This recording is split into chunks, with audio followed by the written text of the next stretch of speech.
Buenos días, hermanos. Tengamos abiertas nuestras Biblias en el capítulo 16 del libro de los Hechos. Este día estaba pensando en alguna manera de nombrar de otra forma estas predicaciones expositivas del libro de los Hechos. Algunos pastores tienen costumbre de hacer series de sermones de sabiduría. Vamos a hacer una serie de sermones de la familia, series para salir de la depresión. Y el toparme en un tema similar al de algunos domingos anteriores, donde estamos hablando del sufrimiento, yo estaba pensando, ¿por qué no le pudiéramos también llamar de esa forma la serie de sermones acerca del sufrimiento? Pero no es lo único que encontramos en Hechos también encontramos gozo. Así que el título de este sermón yo le he puesto Dolores de parto y gozo. Vamos a ver estos dos aspectos que pudo experimentar la iglesia de aquellos días, y es mi deseo que también nos animen a vivir esas experiencias, porque cuando hablamos de sufrimiento es algo que nuestra naturaleza pudiera rechazarle, es algo que no nos gusta, en especial a nuestra carne, pero es algo necesario para crecer, y como veíamos anteriormente, a través de muchas tribulaciones es necesario que pasemos para entrar al reino de los cielos. Y en el libro de los Hechos, hermanos, ya hemos visto bastante sufrimiento, hemos visto persecución a los apóstoles Pedro, Juan, también vimos la muerte de Esteban, hemos visto ya algunos sufrimientos del apóstol Pablo, pero vamos a continuar viendo esos sufrimientos. Y hermanos, solamente alguien lleno del Espíritu Santo puede recibir una comprensión más clara de la obra de Jesús en su vida. Y eso hace que esté dispuesto a sufrir por él.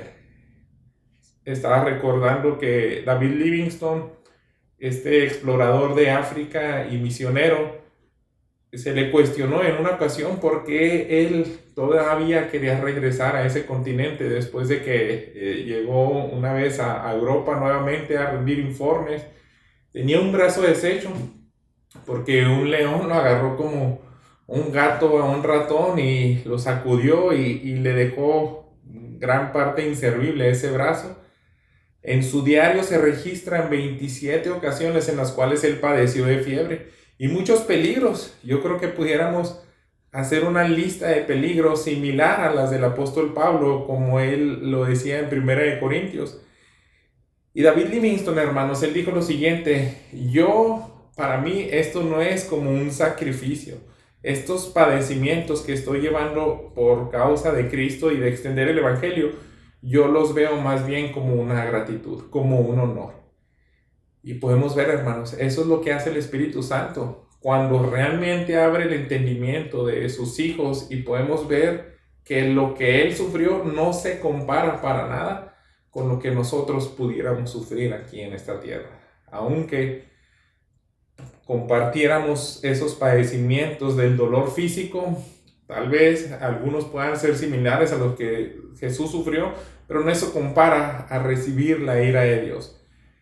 En fin, vamos a meditar nuevamente acerca del dolor, pero también del gozo. Y a partir de los versículos 16 al 39 de este capítulo, yo quiero que veamos cómo fueron los dolores de parto para fundar la iglesia de Filipos.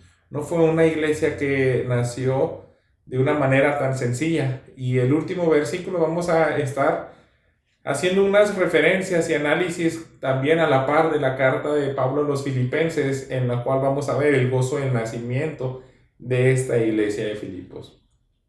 Acompáñame aquí en el capítulo 16, versículo 16, que dice lo siguiente: aconteció que mientras íbamos a la oración nos salió al encuentro una muchacha que tenía espíritu de adivinación, la cual daba gran ganancia a sus amos adivinando. Esta, siguiendo a Pablo y a nosotros, daba voces diciendo: estos hombres son siervos del Dios Altísimo, quienes os anuncian el camino de salvación.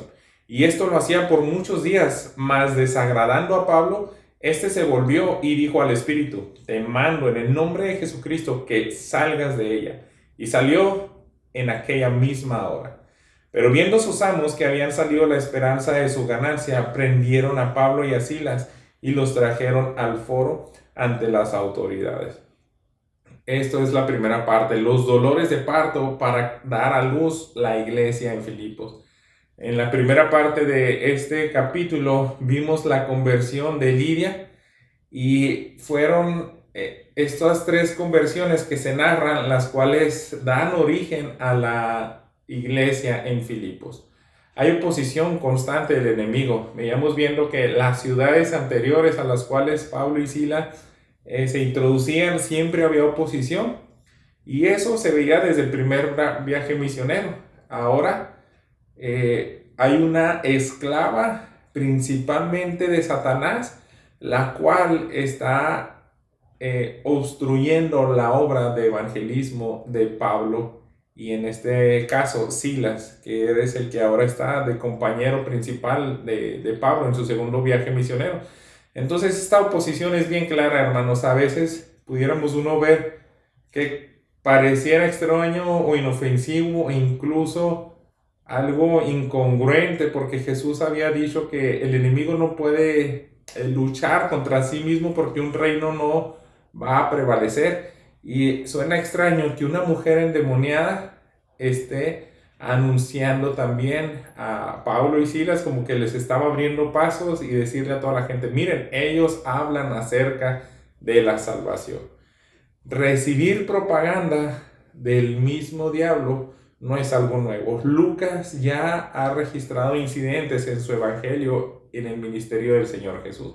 Y aquí sigue pasando, y eso no es algo que sea favorable, porque dice aquí desagradando a Pablo. Entonces, hay muchas maneras en las que yo quiero que planteemos el tipo de desagrado que pudo traer al apóstol Pablo. Uno de ellos es que era mala propaganda, que alguien que de toda esa ciudad de Filipos era conocida como una medium, se les llamaba de esa manera. Literalmente también en los escritos dicen que ella tenía espíritu de Pitón, era la forma en la cual se les decía ese tipo de personas que ayudaban a tomar decisiones para tener un mejor futuro a las personas que se acercaran a ella, y obviamente pues le pagaban. Esta persona, sin duda, estaba poseída por demonios, y el que esté también anunciando el evangelio puede confundir a las personas. A lo mejor algunos pudieran quedarse con la impresión y la imagen de decir: pues Pablo y Silas son otro tipo de medium, no es tan distinta su religión a lo que esta muchacha que tenemos en nuestra ciudad está enseñando. Entonces, Pablo, pasan varios días, dice el pasaje, en el cual llega un punto donde dice: ya fue tanto el desagrado. Y pensemos en algunas otras cosas, la interrupción posible, porque dice que esta mujer llegaba, en el versículo 17, daba voces, o sea, ella estaba gritando: estos son hombres, son siervos del Dios Altísimo, quienes les anuncian el camino a la salvación. Tal vez hasta les interrumpía la manera, el momento cuando ellos querían predicar. Entonces pudo haber sido molesto, pero yo pienso, hermanos, y es una opinión muy personal, que también a Pablo le molestó la condición de esta mujer. Yo creo que él también tuvo una mezcla de compasión. Le fue tan desagradable que era alguien esclava al pecado y que se dejaba usar por Satanás, pero alguien que ama a las almas, así como Cristo Jesús, piensa desde ese punto de vista también. Le desagradó, le dio lástima, le dio más que nada compasión. Y él tiene que actuar. Como siempre, él hubiera podido hacer tal vez este acto de exorcismo en días anteriores. Me llama la atención porque el texto está diciendo: lo hacía por muchos días, pero desagradando a Pablo, se volvió y dijo al Espíritu. O sea, tal vez anteriormente lo pudo haber hecho, pero estaba tratando de ser paciente, estaba tal vez midiendo algunas consecuencias. Porque nosotros simplemente la reacción nos plantea la historia de una manera muy, muy breve, Pero si son varios días y Pablo sabe que es una mujer que produce muchas ganancias a sus amos, yo creo que él también empezó a sospechar y decir, me voy a meter en problemas si a ella la libero de ese poder de adivinación. Y si la llego a liberar, también me voy a meter en problemas. Yo creo que Pablo también empezó a sospechar, pero llega un punto en el cual dice, no, ya es suficiente. No importa las consecuencias negativas que me lleven el hacer este acto de liberación, este acto de compasión. Entonces siempre hay consecuencias, hermanos, al intervenir en el reino de las tinieblas. Pablo, yo creo ya estaba aprendiendo bastante que puede ser hasta una ley espiritual. Si tú te introduces en el reino de las tinieblas para hacer estragos ahí, hablando las buenas nuevas para que sean rotas las cadenas de la esclavitud y del pecado y de Satanás, entonces van a haber represalias. Y sobre todo mirándolo de una manera más sencilla y cotidiana, cuando te metes con el dinero de otras personas, te vas a llevar problemas, porque el corazón del hombre es codicioso. Y estos amos efectivamente reaccionaron de una manera no muy grata. Fíjense cómo dice el versículo 20, después de que los apresan, los traen al foro entre las autoridades, dice el 20, y presentándolos a los magistrados dijeron, estos hombres siendo judíos alborotan nuestra ciudad y enseñan costumbres que no nos es lícito recibir ni hacer, pues somos romanos. Y se agolpó el pueblo contra ellos, y los magistrados, rasgándoles las ropas, ordenaron azotarles con varas.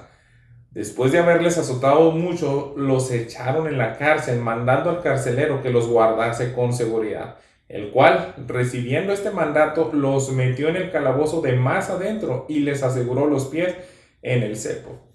Aquí vemos la represalia del enemigo contra Pablo y Silas.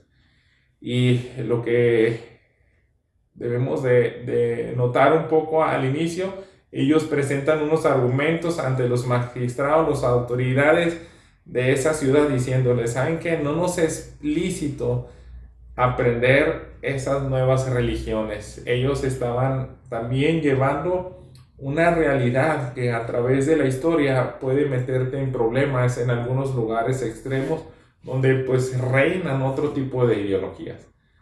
Tal vez suena interesante, aunque el gobierno romano permitía que tú ejercieras cualquier tipo de religión, porque conquistaban a muchas naciones, pero habían religiones de las cuales ellos decían, sí, se deben de cuidar cuando se interponga a la adoración de nuestro emperador, el César. Y esa era una religión, los judíos.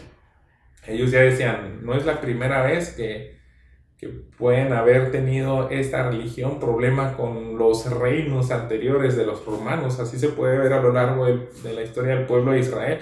Pero sin embargo, hermanos, aquí se cree incluso, hay un dicho que antes se consideraban a los judíos como ateos. El ateo era sinónimo a ser monoteísta. Si solamente crees en un Dios, pues está raro. Tú eres muy diferente a nosotros, porque todas las naciones creían en múltiples dioses. Entonces solamente creer en un Dios era como que pues no eres como nosotros, tú no crees en las deidades, pues mejor te llamamos ateo. Ese era el punto. Querían contrastar que era un peligro para Roma lo que estaba predicando Pablo y Silas. Y siempre es así. Yo creo que cuando se ve una amenaza a una religión principal de cualquier ciudad o país, te metes en problemas. La religión principal aquí, pues yo creo se podía resumir como politeísta. Entonces ese es el argumento que presentan contra las autoridades. Saben que cuando vemos ahora que les dan la sentencia de que sean azotados, yo creo que es la primera de 3 ocasiones que Pablo describe en Corintios que él fue azotado con varas.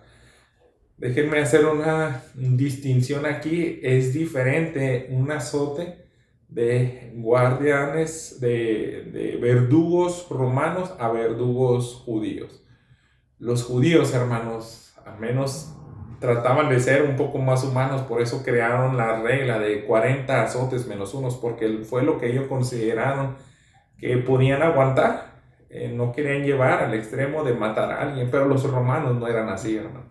Ellos, hasta que el que daba la orden se le daba la gana y decía es suficiente, entonces podían ser demasiados azotes. Entonces, el ser azotados con varas fue algo brutal, fue algo que también los dejó de una manera tan desgarrada la espalda, tan adoloridos, yo creo hasta perdieron sangre, no sé, pero fue algo tan difícil de soportar físicamente y lo tuvieron que hacer. Ellos fueron expuestos a azotes sin límites porque era la ley de los romanos, hasta que dijeran pues ya, fue suficiente, ya los hicimos escarmentar. Y me gusta, o pudiéramos considerar lo que dijo un teólogo, William Hendricks. Yo creo que ellos quedaron más muertos que vivos. Sí les tuvieron que haber dado una buena paliza, porque debemos de ver también un trasfondo espiritual. Si el enemigo los quiere detener, también puede hacer que los corazones del verdugo se excedan, y fue una golpiza la que le dieron. Y no fue suficiente eso del castigo. Yo creo que los quisieron hacer escarmentar más, y le dicen, métanlos en la parte más segura de la cárcel, en el calabozo más profundo. Las cárceles de ese entonces tenían una área en el centro donde se construían los calabozos o mazmorras, y era un lugar, hermanos, donde no entraba absolutamente nada de luz. Entonces, estar en una condición así de inclemencia del tiempo y luego azotado, y que les guarden, les aten los pies en un cepo. Era una tabla en la cual habían cepos de 5 piezas donde metían las 2 piernas, las 2 manos y la cabeza, y estabas en una condición bien incómoda. Aquí se describe que al parecer fue el cepo solamente para las piernas, pero eso los debió haber dejado de una manera bien incómoda, hermanos, con la espalda destrozada. Y ellos están sufriendo, ellos están sintiendo un dolor físico. Si a lo mejor trataran de intentar acostarse, pues iba a ser bien duro el dolor en la espalda, o ni se podían hacer una posición de descanso. Entonces los llevaron a uno de los castigos más difíciles que consideraron estas autoridades en Filipos. El punto es que ellos están sufriendo nuevamente por Cristo, y en ese terrible dolor y desgracia, hermanos, nos enseña algo maravilloso Pablo y Silas. Ellos tienen una actitud de adoración a Dios.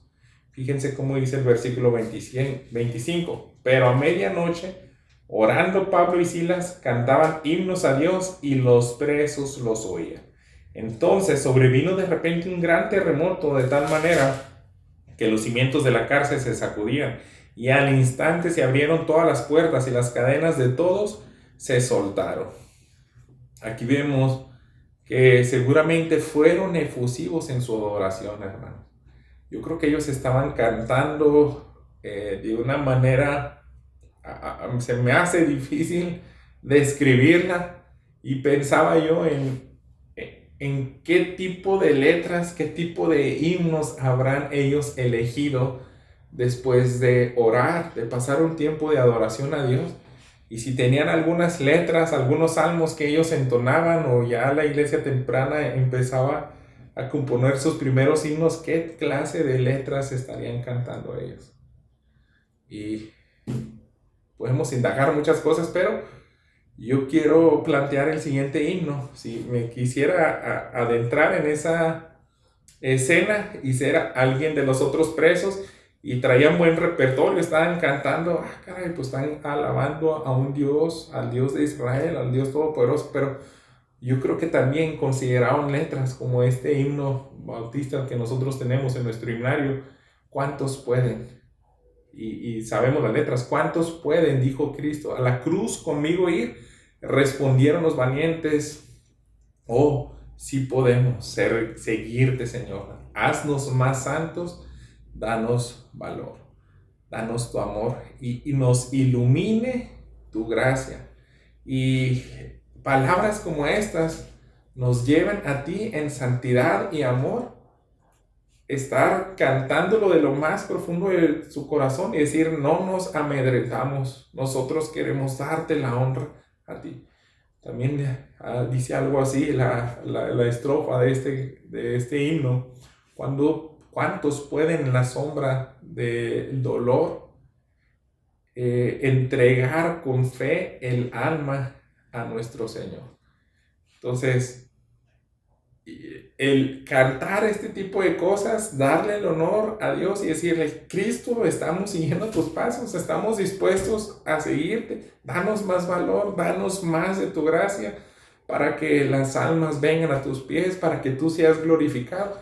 Estar escuchando eso en cantos, después de que introducen a dos tipos más muertos que vivos, empezó a impactar a todos en la cárcel. Pero a quien más, yo creo, impactó y glorificó fue a Dios, porque Él responde de una manera que hace ver, me gusta también lo que plantea otro teólogo, Matthew Henry. Él pudo demostrar su ira en desagrado por el trato que le dieron a sus hijos. Un terremoto, hermanos, es una muestra del poder de Dios. Es su ira, su furia, es el control omnipotente con la naturaleza, a tal grado que empieza a destruir, a mover todos los cimientos de la cárcel, las puertas se abren, los cepos, las cadenas que mantenían a los esclavos en las paredes con los pies, se empiezan a desvanecer, empiezan a ser inservibles. Y ese es el acto de liberación de Dios. Fue distinto al de Pedro, narrado capítulos anteriormente, donde manda un ángel, pero aquí hace notar que también tiene control sobre la naturaleza y de esa manera manifiesta su mano poderosa en los hijos que son obedientes, que quieren sufrir por Cristo, por compartir el Evangelio. Entonces vemos esta parte del respaldo de Dios. Dios, hermanos, permite que ellos sufran, pero después se hace manifiesto. Entonces las maneras de obrar de Dios a veces son misteriosas. Nosotros diríamos, pues fue innecesario, ¿por qué no manda el terremoto antes cuando está toda la turba y quieren prender a Pablo y Silas?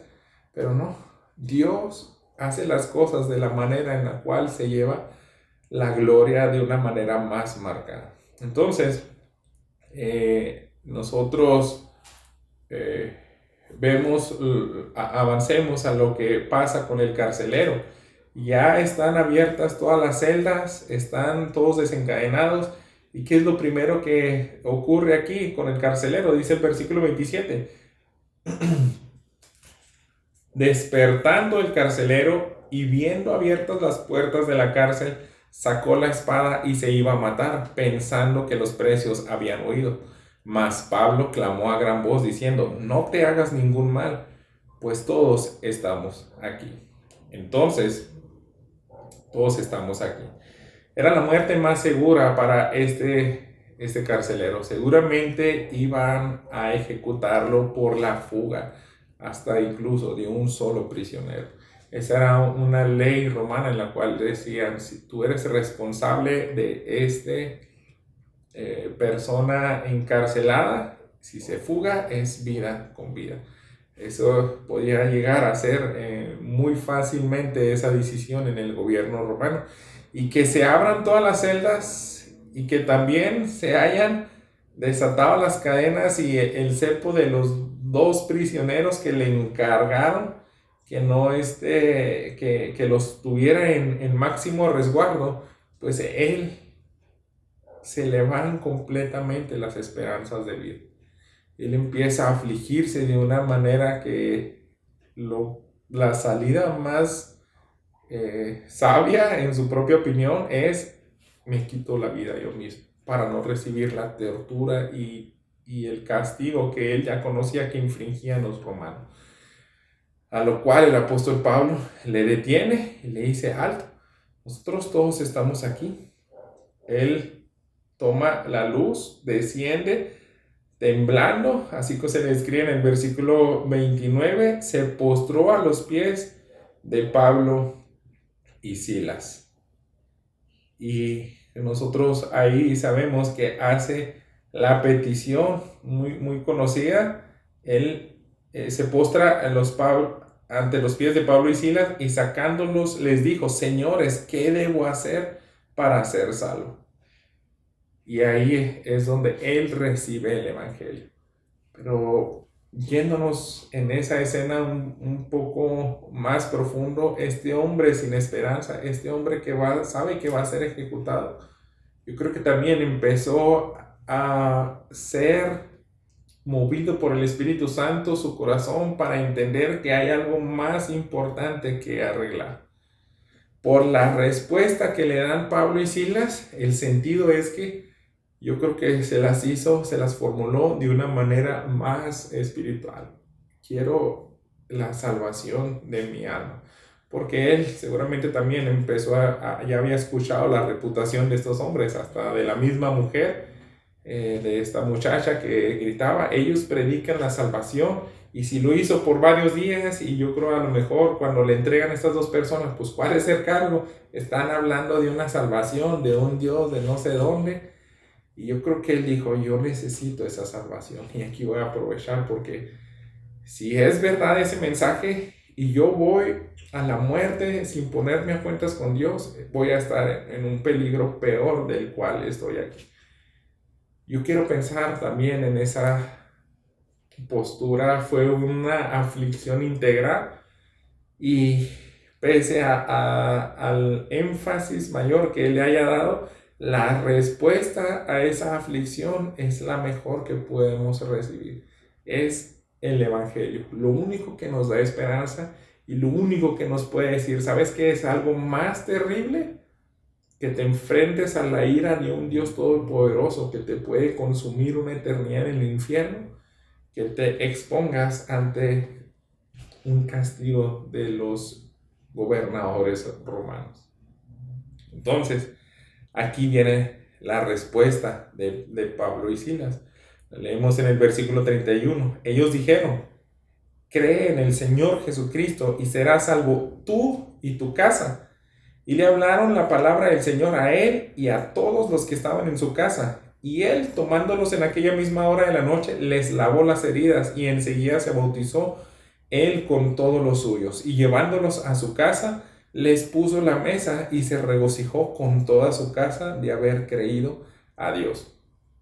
Esta es una conversión muy dramática, de las más sorprendentes que podemos encontrar en el libro de los Hechos, dada la circunstancia, la naturaleza de la situación. Fue algo que en un momento de terrible desesperación llega luz a las tinieblas, y no solamente la vida de este hombre, sino de toda su familia. Si él ya tenía esa muerte segura y encuentra la solución, es algo que registra el Espíritu Santo a través de Lucas en este libro de los Hechos, para que nosotros como iglesia seamos movidos también a compartir las buenas nuevas en todo lugar, y sobre todo en lugares donde hay muchas tinieblas, hermano. No sabemos cuántas personas hay en peligro, afligidas, sin esperanza, y nosotros sin salir a compartir el evangelio. Y a veces no salimos porque podemos decir: va a implicar un sufrimiento, va a implicar meterme en problemas, llevar el evangelio a tal lugar. Pero los valientes, los que están dispuestos a sufrir dolores de parto para ver nacer un alma para Cristo, son los que entran en esas situaciones y son instrumentos de Dios. Quiero que aclaremos una parte de este pasaje a manera de paréntesis, pero lo veo muy importante, porque en base a esta escena y circunstancia sale una promesa que me temo que muchas iglesias evangélicas han malentendido por mucho tiempo, incluso yo mismo. Hasta que no estudio de manera profunda este pasaje, puedo ver que es una contradicción decir que por creer el jefe de familia el evangelio, ya automáticamente toda su familia va a ser salva. Esta es una ocasión especial y aunque es única, sí se puede volver a repetir, pero quiero que pongamos mucha atención en la gramática del texto, hermanos. Dios revela su voluntad, su camino en la salvación de manera perfecta. Él no se puede contradecir y Él utiliza el lenguaje humano sin errores para transmitir el evangelio, que es sencillo. En muchas partes de la escritura siempre nos va a apuntar que cada uno es responsable de su propia alma. Así que esto es sencillo, hermanos, fíjense, solamente cuidando bien las puntuaciones, y por eso las traducciones como la Reina Valera 60, la de las Américas y todas aquellas que son traducidas palabra por palabra y con la puntuación correcta, nos dicen lo siguiente ante la respuesta: cree en el Señor Jesucristo y serás salvo. Pero viene una coma. Vas a ser salvo, coma. ¿Quiénes? Tú y tu casa. Si tú crees, tú vas a ser salvo. Si tu casa cree, también va a ser salvo. Entonces, desde ahí nos está diciendo que esto es una salvación personal. Hay un pastor que decía, no es un 2 por 1, no es que alguien acepta a Cristo y ya los demás son afectados en esa decisión, no es así, porque en el siguiente versículo, en el contexto inmediato, posterior, nos dice lo siguiente: y le hablaron la palabra del Señor a él y a todos los que estaban en su casa. Entonces, ese y también hace la división. A él se le expone el evangelio. Si tú lo crees, vas a ser salvo. Pero también le dijeron, si tu casa también cree, va a ser salvo. Entonces, y a toda su casa también les predican la palabra Pablo y Silas y responden de manera positiva, porque también hace esa división. Habla la palabra del Señor a él y todos los que estaban en su casa, y tomándoles en aquella misma hora de la noche, les lava las heridas. Enseguida se bautizó él con todos los suyos. Entonces, por gracia de Dios, todos creyeron. Pero el evangelio es algo personal, hermanos. No es una promesa de 2 por 1 o de que alguien acepta a Cristo y ya todo su demás familia va a venir. No es así, hermanos. Debemos de trabajar individualmente el evangelio con cada persona. Avancemos, pues. Dice, ahora que ya está incluso teniendo comunión, están teniendo gozo, regocijo, los invita a su casa y les hace una muestra también práctica de agradecimiento, a lavarle las heridas, a curarles, a mitigarles más ese dolor, esas posibles infecciones que podían darse. Pues se goza él con toda su familia. Y lo que ocurre al siguiente día es lo siguiente, dice el versículo 35, cuando fue el día, los magistrados enviaron alguaciles a decir, suelta a aquellos hombres. Y el carcelero hizo saber estas palabras a Pablo: los magistrados han mandado a decir que se les suelte, así que ahora salgan y marchen en paz. Pero Pablo les dijo, después de azotarnos públicamente, sin sentencia judicial, siendo ciudadanos romanos, nos echaron en la cárcel y ahora nos echan encubiertamente. No, por cierto, sino vengan ellos mismos a sacarnos. Y los alguaciles hicieron saber estas palabras a los magistrados, los cuales tuvieron miedo al oír que eran romanos. Y viniendo les rogaron, y sacándolos les pidieron que salieran de la ciudad. Y es la liberación, pero se da de una manera muy interesante. Pablo, podemos ver que hace uso de astucia, pero también más que nada de la justicia. Yo creo que él estaba en una situación, una turba tan terrible que hasta se hubieran burlado si él hubiera sacado ese argumento de soy ciudadano romano. Yo creo que hasta se hubieran burlado algunos por alguna razón. Tal vez él les dijo, no lo quisieron entender, pero el punto es que es castigado. Y el hacer esta falta era algo muy grave, hermanos. Metieron en peligro a estas personas. Yo creo que, como se dice, tragaron bolitas los magistrados cuando se dieron cuenta que Pablo y Silas eran romanos. Y déjenme decirles qué tan grave era esto. Investigando en algunos de los escritos anteriores, había un político llamado Cicerón que dijo lo siguiente: encadenar a un ciudadano romano era un crimen, azotarlo un escándalo, darle muerte era un parricidio. Y se dice, hermanos, que el emperador Claudio, un emperador también cerca de esos años, privó a la ciudad de Rodas, una ciudad romana, le quitó todos los privilegios de ser una ciudad romana. ¿Por qué? Porque ellos crucificaron a un ciudadano romano. Filipos, hermanos, era una ciudad que se jactaban muchos ciudadanos porque el gobierno romano les había eximido de muchos impuestos. Era una ciudad muy importante, ellos se jactaban de tener muchos privilegios, pero ellos vieron ahora en peligro la situación de que ese favor del emperador desapareciera. Entonces ellos se asustan, podían llegar a la misma muerte por haber enjuiciado a un ciudadano romano, castigado sin haberle enjuiciado. Y Pablo simplemente está haciendo uso de algo que es justicia. Ustedes quieren hacer todo a escondidas, pero que no sea así. Yo creo que él también actúa de manera sabia para que de alguna manera consideraran a los creyentes que se quedaban en esa ciudad, predicarían, y también si los iban a tratar sin un juicio justo, ellos se meterían en problemas también. Yo pienso que esa también fue una de las razones que él actuara y hiciera hacerles ver que actuaron de una manera precipitada. También para beneficiar a la iglesia que se iba a quedar y no se repitiera esto tan fácil. Pablo, hermanos, yo creo que lo que más pudiéramos pensar que actuó es conforme a las palabras del Señor Jesús en Mateo 10. Recordemos lo siguiente que él mismo le decía a sus discípulos, una manera en la cual deben de actuar ante situaciones o circunstancias similares. Dice así: he aquí, yo os envío como a ovejas en medio de lobos. Sed pues prudentes como serpientes y sencillos como palomas.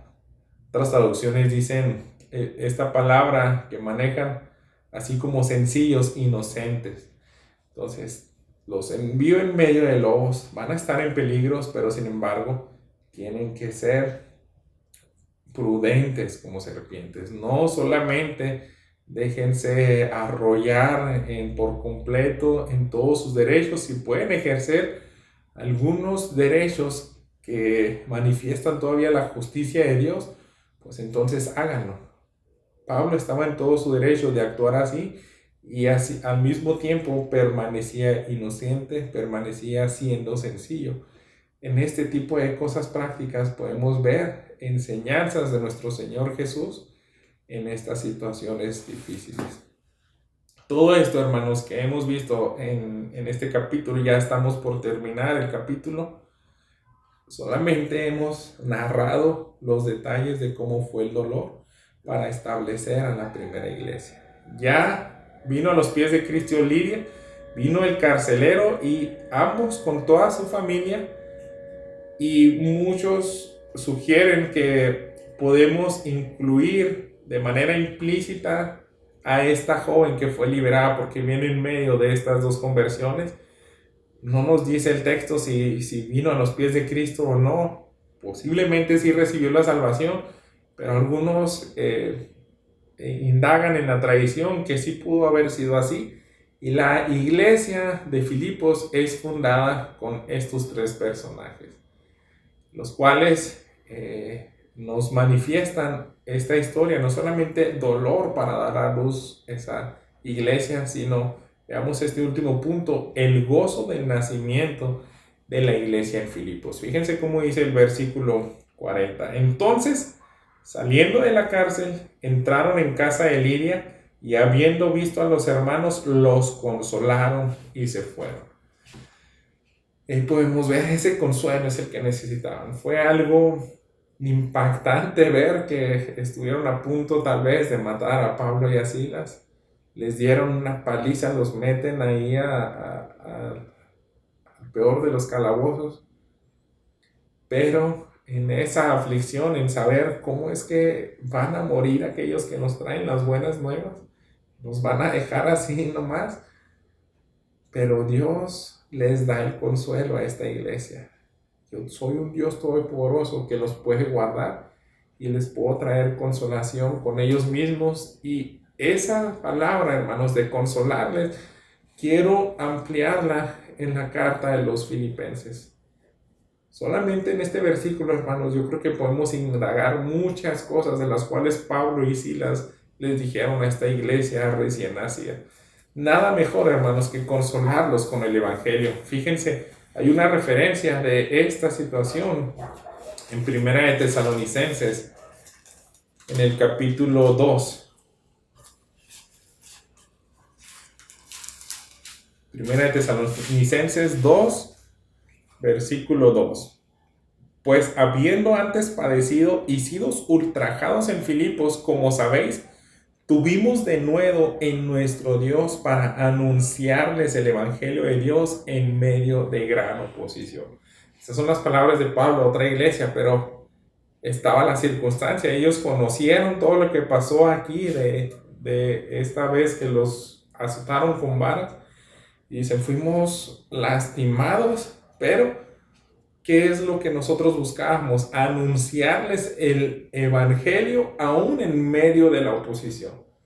Nosotros estuvimos dispuestos a sufrir con tal de que ustedes vinieran a la luz. Quiero resaltar simplemente todo esto, el carcelero, la joven, las familias de Lidia, todos ellos recibieron bendición a costa del sufrimiento de grandes siervos de Dios. Fíjense cómo viene ahora otras palabras. Quisiera que consideráramos en Primera de Pedro, en esta carta, también nos dice el apóstol en el capítulo 2, versículo 20. Pues qué gloria es si pecando sois abofeteados y lo soportáis, mas si haciendo lo bueno sufrís y lo soportáis, esto ciertamente es aprobado delante de Dios. Pues para esto fuiste llamados, porque también Cristo padeció por nosotros, dejándonos ejemplos para que sigáis sus pisadas. Pedro seguía en la misma sintonía. Él podía decir lo mismo. El sufrimiento puede venir cuando tú compartes el Evangelio. No cualquiera puede predicar en oposición. Se necesita estar lleno del Espíritu Santo, ser moldeado por Él, tener un concepto claro de la obra de Cristo en nuestras vidas, hermanos. Quiero ahora que vayamos a la carta de los Filipenses. Y como quisiera a lo mejor hasta hacer otro sermón de todos estos pasajes, pero confío en que la obra del Espíritu Santo puede obrar bien fuerte en nuestros corazones, porque así es su palabra. Solamente te pido que pongas mucha atención a todos estos pasajes que el apóstol Pablo escribe a esta iglesia. Ya son algunos años después, pero ellos sabían muy bien cómo fueron fundados, cómo vinieron a los pies de Cristo, y de ahí se esparció el Evangelio y se hizo esta iglesia. Todos estos pasajes, estos versículos que les voy a mostrar de Filipenses, hay tanto que meditar en ellos, y es respecto al sufrimiento por Cristo. Fíjense, vamos al capítulo 1, versículo 7, dice el apóstol Pablo: como me es justo sentir esto de todos vosotros, por cuanto los tengo en el corazón y en mis prisiones y en la defensa y confirmación del Evangelio. Todos vosotros sois participantes conmigo de la gracia. Y él estaba escribiendo eso desde una cárcel. Todavía estaba encarcelado a causa del Evangelio y él les decía, ustedes son como mis compañeros, también están sufriendo conmigo. Fíjense ahora en este mismo capítulo, versículos 12 al 14. Quiero que sepáis, hermanos, que las cosas que me han sucedido han redundado más bien para el progreso del Evangelio, de tal manera que mis prisiones se han hecho patentes en Cristo en todo el pretorio y a todos los demás. Y la mayoría de los hermanos, cobrando ánimo en el Señor, con mis prisiones se atreven mucho más a hablar la palabra sin temor. Pasaba todo lo contrario de acobardarse. El apóstol Pablo decía, mi sufrimiento en este padecimiento Dios está glorificando porque lo está usando para que otros más se animen a predicar el Evangelio. Yo creo, hermanos, esto a mí me conmueve porque yo no he llegado a la cárcel por predicar el Evangelio, pero sería hermoso, yo creo que sería una gran satisfacción si Dios me llegara a poner en esas circunstancias por su gracia y saber que ustedes, Iglesia Peniel, no se amedrentaran, sino que dijeran, nosotros también vamos a ser valientes y compartir el Evangelio para que más almas vengan a los pies de Cristo. Vayamos a otro pasaje más. Fíjense cómo dice el versículo 20. Conforme a mi anhelo y esperanza, que en nada seré avergonzado, antes bien con toda confianza, como siempre, ahora también será magnificado Cristo en mi cuerpo, o por vida o por muerte. Pablo está consciente, todo lo que pase aquí en mi cuerpo físico, a tal grado de llevar a la muerte, va a ser para que Dios sea glorificado. Dice en el 21, porque para mí el vivir es Cristo y el morir es ganancia. Mas si el vivir en la carne resulta para mí en beneficio de la obra, no sé entonces qué escoger. Fijan, él tiene una gran teología acerca del dolor, como esa situación que nos puede hacer vivir de manera implícita también el compartir el Evangelio, el sufrir por causa de Cristo para que Dios se glorificara. Versículos 27 al 30 de este mismo capítulo, fíjense, solamente que os comportéis como es digno del Evangelio de Cristo, para que, o sea que vaya a verlos, o que esté ausente, oiga de ustedes que están firmes en un mismo espíritu, combatiendo unánimes por la fe del Evangelio, y en nada intimidados por los que se oponen, que para ellos ciertamente es indicio de perdición, mas para vosotros de salvación, y esto de Dios. Porque a vosotros os es concedido a causa de Cristo, no solo el que creáis en Él, sino también que padezcáis en Él, teniendo el mismo conflicto que habéis visto en mí y ahora oís que hay en mí. Impacta mucho este versículo 29. Te dice, por gracia se te obsequió la fe para salvación por causa de Cristo, pero no solamente esa fe para que creas en Él, sino también para que padezcas por Él. Ese es el Evangelio en paquete, hermanos, no podemos separarlo. Quiero que continuemos al capítulo 2, versículos 4 y 8, no mirando cada uno por lo suyo propio, sino cada cual también por lo de los otros. Haya pues en vosotros este sentir que hubo también en Cristo Jesús, el cual siendo en forma de Dios, no estimó el ser igual a Dios como cosa que aferrarse, sino que se despojó a sí mismo, tomando forma de siervo, hecho semejante a los hombres, estando en la condición de hombre, se humilló a sí mismo, haciéndose obediente hasta la muerte y muerte de cruz. Pablo seguía enseñando acerca del sufrimiento a esta iglesia, y no solamente de palabras, sino de hechos. Fíjense aquí también, versículo 25, capítulo 2, más tuve por necesario enviarles a Epafrodito, mi hermano y colaborador y compañero de milicia, vuestro mensajero y ministrador de mis necesidades, porque él tenía gran deseo de verlos a todos ustedes y gravemente se angustió porque habías oído que había enfermado. Pues en verdad estuvo enfermo, a punto de morir, pero Dios tuvo misericordia de él, y no solamente de él, sino también de mí, para que yo no tuviera tristeza sobre tristeza. Aquí podemos ver, hermanos, todos estos sufrimientos eran por causa del Evangelio, por causa de andar de compañero del apóstol Pablo, contribuyendo para que las buenas nuevas se extendieran. Entonces también enfermaban. Es otro tipo de aflicción, hermanos. Vámonos al capítulo 3, 9. Y ser hallado en él, no teniendo mi propia justicia, que es por la ley, sino la que es por la fe de Cristo, la justicia que es de Dios por la fe, a fin de conocerle y el poder de su resurrección y la participación de sus padecimientos, llegando a ser semejante a él en su muerte. Nuevamente les habla del sufrimiento por causa de Cristo. Capítulo 4, versículo 6. Por nada estéis afanosos, sino sean conocidas vuestras peticiones delante de Dios en toda oración y ruego con acción de gracia. Y la paz de Dios, que sobrepasa todo entendimiento, guardará vuestros corazones y vuestros pensamientos en Cristo Jesús. Implícitamente, hermanos, ya entendemos todo el contexto. ¿Por qué les está diciendo Pablo esto a los filipenses? Porque ellos vinieron a una ciudad donde podían ser azotados igual que él. Pero les decía, en todo no estén afanosos también por sufrir por Cristo. Dios les puede dar esa paz que sobrepasa todo entendimiento.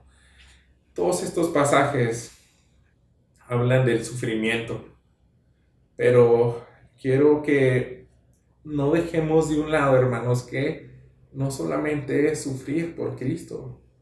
Eso se torna a un gozo inexplicable. Es como esa analogía que mismo Pablo propone. Para que haya un nacimiento, hay previamente dolores de parto, pero cuando llega la mujer a dar a luz, llega ese consuelo. Por eso viene ese consuelo en el último versículo de Filipenses 16:40, cuando él consuela a toda la nueva iglesia. Vemos que Dios es fiel y no solamente te permite sufrir por él, pero te permite gozarte por las verdades del Evangelio, hermanos. Quiero que repasemos otros versículos de Filipenses que nos hablan de ese gozo. Fíjense en el capítulo 1, 3 al 6. Doy gracias a mi Dios siempre que me acuerdo de vosotros, siempre en todas mis oraciones, rogando con gozo por todos vosotros, por vuestra comunión en el Evangelio desde el primer día hasta ahora, estando persuadido de esto, que el que comenzó en vosotros la buena obra, la perfeccionará hasta el día de Jesucristo. ¿Por qué estaba gozoso el apóstol Pablo? Porque ellos vinieron a los pies de Cristo y le daba tanto gozo que no se iban a quedar en un estado mediocre de creyentes, sino que iban a crecer, iban a madurar a la semejanza de Cristo Jesús. Y dice, eso produce un gran gozo en mí. Versículo 8. Porque Dios me es testigo de cómo los amo a todos ustedes con el entrañable amor de Jesucristo. Esto pido en oración, que vuestro amor abunde aún más y más en ciencia y en todo conocimiento. Pablo está diciendo, es que yo ya sé que ustedes tienen ese amor.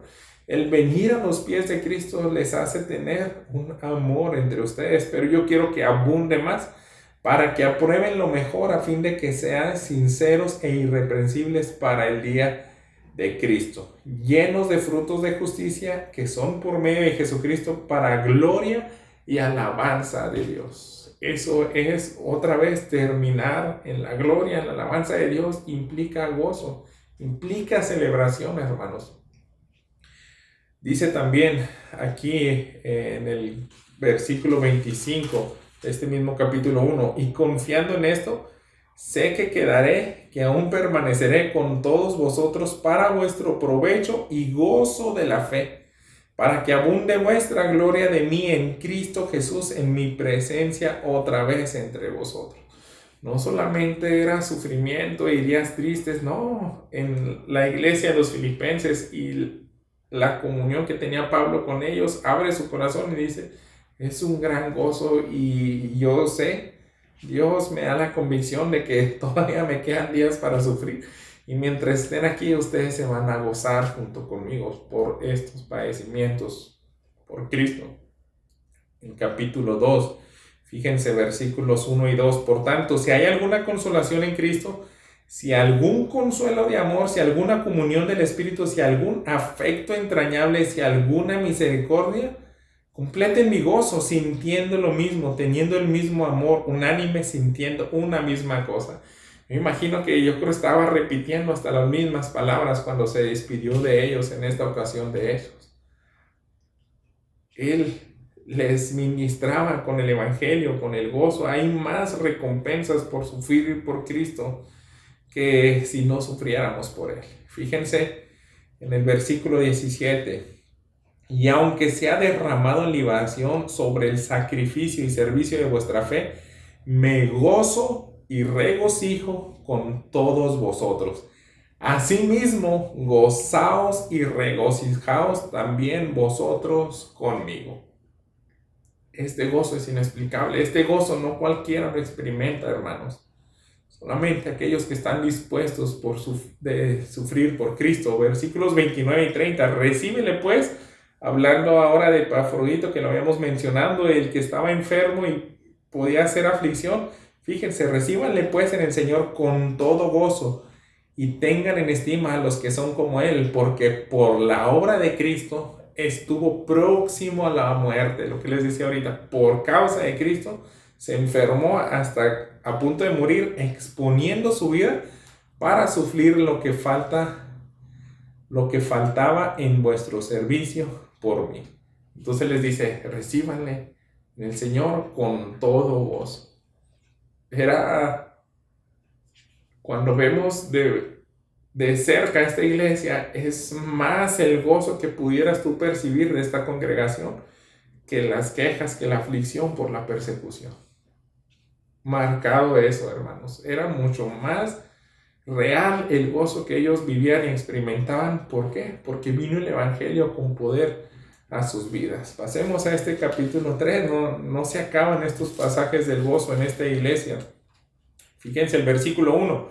Por lo demás, hermanos, gócense en el Señor. A mí no me es molesto el escribirle las mismas cosas, y para vosotros es seguro. Ni me canso de insistir en ese gozo que deben de ejercer siempre. Versículo 20. Mas nuestra ciudadanía está en los cielos, de donde también esperamos al Salvador, al Señor Jesucristo, el cual transformará el cuerpo de la humillación nuestra para que sea semejante al cuerpo de la gloria suya, por el poder con el cual puede también sujetar a sí mismo todas las cosas. Eso da esperanza. Eso nos da consuelo y un gozo inexplicable cuando estemos en ese punto de la glorificación, hermanos.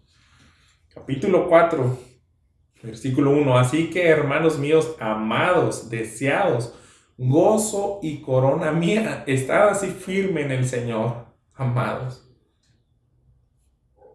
Versículo 4 en este mismo capítulo. Regocijaos en el Señor siempre. Otra vez digo, regocijaos. 7. Y la paz de Dios, que sobrepasa todo entendimiento, guardará vuestros corazones y vuestros pensamientos en Cristo Jesús. Versículo 19. Mi Dios pues suplirá todo lo que les falta conforme a sus riquezas en gloria en Cristo Jesús. Al Dios y Padre nuestro sea gloria por los siglos de los siglos. Amén. Con el Evangelio consoló el apóstol Pablo a esta iglesia. Y solamente una cosa que quiero que nos quedemos para practicar, hermanos. Debemos de orar por aquellos que padecen por causa de Cristo. Muchos lo padecerán en distintas maneras, algunos en un dolor físico terrible como sucedió aquí.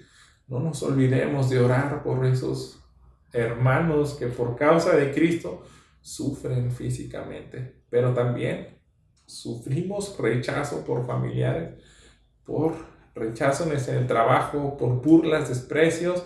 Hay un maltrato físico, también emocional. Debemos de pedir a Dios que nos haga una iglesia dispuesta a sufrir por Dios, que estemos dispuestos a soportar esos dolores de parto por causa del Evangelio hasta que veamos dar a luz a alguien más.